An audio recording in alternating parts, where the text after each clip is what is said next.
ಅನ್ನದಾತರು, ಆಶ್ರಯದಾತರು ಆದ ಕನ್ನಡ ನಾಡಿನ ಎಲ್ಲ ನನ್ನ ತಂದೆ ತಾಯಿಗಳಿಗೆ ನಿಮ್ಮ ದೊಡ್ಡಣ್ಣನ ಭಕ್ತಿಪೂರ್ವಕವಾದಂತಹ ನಮಸ್ಕಾರಗಳು.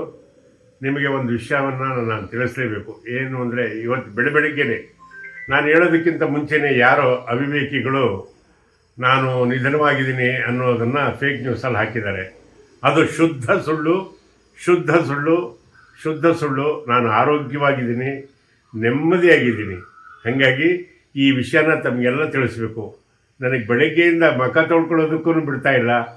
ಎಲ್ಲ ನನ್ನ ಪ್ರೀತಿ ಪಾತ್ರರು, ನನ್ನ ಅಭಿಮಾನಿಗಳು, ನನ್ನ ಬಂಧು ಬಳಗದವರು, ನನ್ನ ಮಕ್ಕಳು ಮೊಮ್ಮಕ್ಕಳು ಎಲ್ಲ ಫೋನ್ ಮಾಡ್ತಾಯಿದ್ರು. ಅದಕ್ಕೋಸ್ಕರ ಈ ವಿಡಿಯೋ ಮಾಡಿ ನಿಮ್ಗೆ ಆಗ್ತಾಯಿದ್ದೀನಿ. ನಾನು ಆರೋಗ್ಯವಾಗಿದ್ದೀನಿ.